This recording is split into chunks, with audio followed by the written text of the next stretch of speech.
Hello दोस्तों, learn to draft programme के session number 6 में आप लोगों का स्वागत है। यहाँ पे हम लोग सीखेंगे टाइटल पेज को फॉर्मेट करना। तो टाइटल पेज फॉर्मेट करने के लिए आप लोगों के पुराने सबमिशन में से मैंने एक ग्रुप की, एक स्टूडेंट की कुछ आधी अधूरी फॉर्मेट की हुई एक फाइल ले ली है। तो उन्होंने एक टाइटल पेज रफली बनाया हुआ है, तो उसको मैंने अपने तरीके से एक title page format final draft तैयार किया है। तो उसमें ही हम लोग सीख लेते हैं। तो आपका जो टाइटल पेज रहता है उसमें सारी की सारी डिटेल जो होती है वो सारी की सारी सेंट्रली अलाइन होनी चाहिए। यहाँ पे अलाइनमेंट उसका सेंटर होना चाहिए। अब सबसे पहले आपके प्रोजेक्ट का जो टाइटल है, रिपोर्ट का जो टाइटल है वो लिखा हुआ होना चाहिए। उसके बाद आता है कि रिपोर्ट सबमिटेड टू, फिर योर इंस्टीट्यूट, और उसके बाद लिखा जाता है कि as a partial fulfilment of whatever the subject, whether it is design engineering और फाइनल ईयर प्रोजेक्ट जो भी हो, और उसका सब्जेक्ट कोड, और in Gujarat technological university by, उसके बाद सभी स्टूडेंट्स का नाम, और अंडर द सुपरविजन ऑफ आपके गाइड का नाम आता है। फिर उनके बाद उनकी पूरी की पूरी डिटेल आती है, डिपार्टमेंट, उसके बाद इंस्टीट्यूट, और फिर इंस्टीट्यूट का पूरा एड्रेस, और फिर लास्ट में मंथ एंड ईयर लिखा जाता है।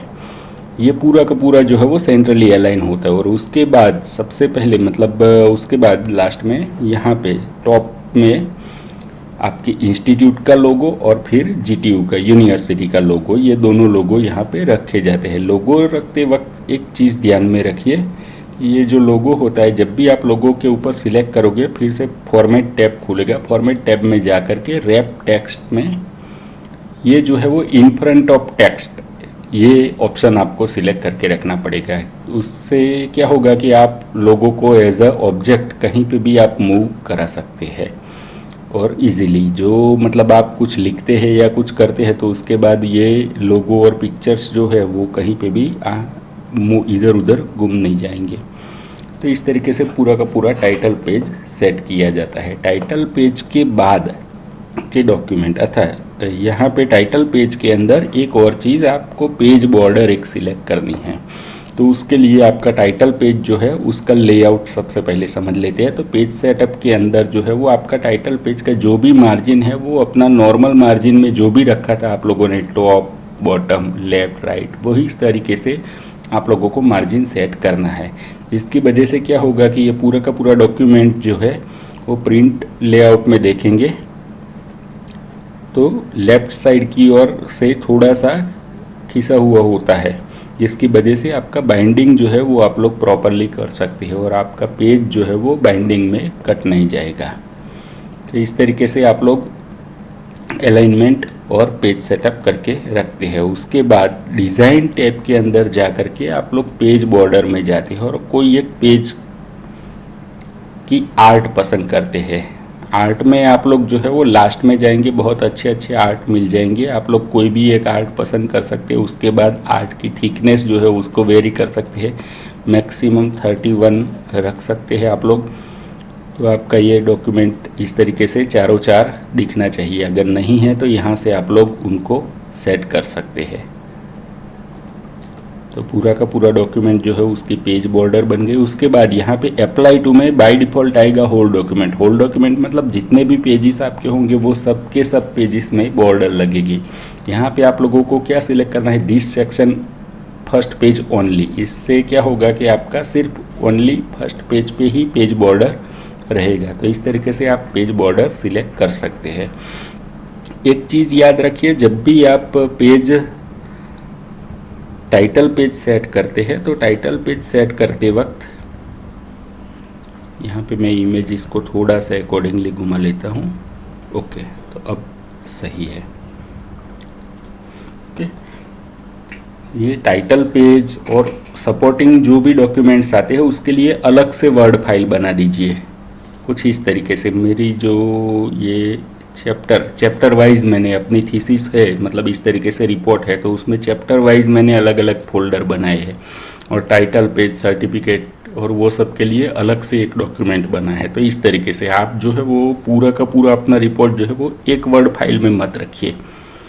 आपका जो मेन कंटेंट है उसकी एक वर्ड फाइल बनाइए और टाइटल पेज, सर्टिफिकेट, एक्नॉलेजमेंट वो सब के लिए एक और वर्ड फाइल बनाइए। तो सबसे पहले यहाँ पे ये जो फाइल होगी उसमें सबसे पहले टाइटल पेज होगा, उसके बाद एक्नॉलेजमेंट आएगा।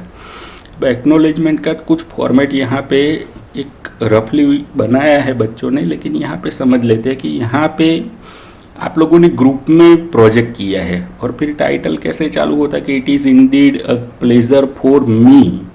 आपने 5 बच्चों ने मिल के प्रोजेक्ट बनाया है तो मी नहीं अस इस तरीके से मतलब होना चाहिए।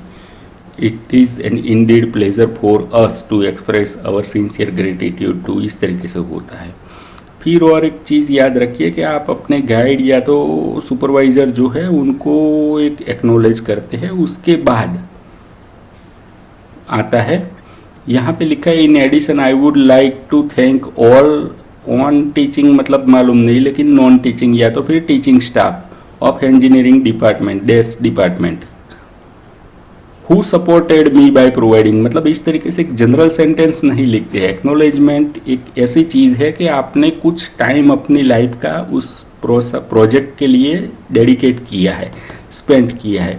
तो उस टाइम स्लॉट में आप लोगों को जिन जिन लोगों ने मोरल या तो फिर टेक्निकल सपोर्ट दिया है उन सभी को आपको बाय नेम एक्नॉलेज करना है, क्योंकि उन लोगों ने आपको आपका काम करने के लिए सपोर्ट किया है। यहाँ पे मैं अपना एक एक्नॉलेजमेंट पेज है मेरा खुद का, वो मैं दिखाता हूँ। तो यहाँ पे क्लियरली हम लोग लिखते हैं कि the work presented here is the result of 1 year of my life but it is also a collaboration and effort of many other people.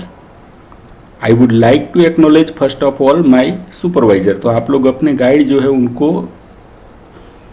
Acknowledge कर सकते हैं और उसके बाद करना है। और उसके बाद जो है जो भी और टीचिंग फैकल्टीज है उन सभी जिन्होंने आप लोगों को काम में मदद किया है उन सभी को नाम दे करके आप लोगों को एक्नॉलेज करना है। उसके बाद आता है कि आप लोगों ने अपने प्रोजेक्ट के लिए अपने इंस्टीट्यूट के ना हो ऐसे किसी भी और आदमी से मदद ली हो। जैसे यहाँ पे मैंने कुछ अलग बाहर के लोगों से भी डिस्कशन के माध्यम से मैंने सपोर्ट लिया था, तो उन सभी को मैंने नाम दे करके उनको एक्नॉलेज किया है। उसके बाद आता है आप लोग अपने सीनियर या फिर जूनियर स्टूडेंट्स जो होते हैं उनको आपको विथ नेम, सबको विथ नेम ही एक्नॉलेज करते हैं और जो भी उनका रोल रहा है वो सारा का सारा रोल लिखते हैं कि उन लोगों ने क्या सपोर्ट दिया है। जैसे मैंने अपने सीनियर्स और उन लोगों के लिए लिखा है कि who shared me their knowledge and experience and provided useful suggestions and friendly encouragement for time to time। इस तरीके से फिर यहाँ पे आता है बाद में आप लोग जो है वो डिपार्टमेंट के सभी फैकल्टी मेंबर्स और वो सब, लेकिन उन लोगों ने क्या किया कि उन लोगों ने सिंसियर कॉन्सर्न दिया है आपके काम के अंदर, तो उसके लिए उनको एक्नॉलेज करते हैं। फिर नॉन टीचिंग स्टाफ ने अगर आप लोगों को कुछ एडमिनिस्ट्रेटिव सपोर्ट दिया हो तो उसके लिए भी उनको एक्नॉलेज करना है। उसके बाद आप लोग जो है वो अपने दोस्त लोग जो आप लोगों के प्रोजेक्ट का हिस्सा नहीं है लेकिन जिन लोगों ने आप लोगों को मोरल सपोर्ट दिया है उन सभी को आप लोग एक्नॉलेज कर सकते हैं यहाँ पे।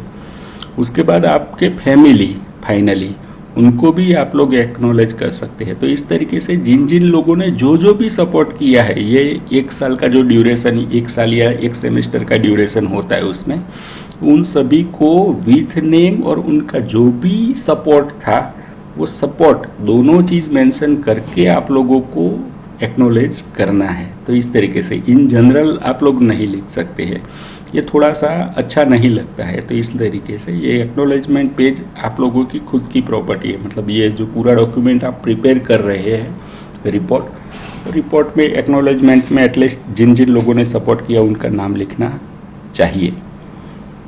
एक और पेज आप ऐड कर सकते हैं, आपका फैमिली मेंबर हो, आपके पेरेंट्स हो, आपका बड़ा भाई या छोटा भाई हो, जिनको आप अपना डॉक्यूमेंट जो है वो डेडिकेट करना चाहते हैं, तो डेडिकेशन का एक पेज आप फुल पेज आप रख सकते हैं जिसमें आप लोग उनका नाम या उस तरीके से लिख सकते हैं। तो इस तरीके से पूरा का पूरा डॉक्यूमेंट जो है उसमें टाइटल पेज, एक्नॉलेजमेंट, सर्टिफिकेट और डेडिकेशन ये सब चीज़ें सेट फॉर्मेट की जाती है। Thank you.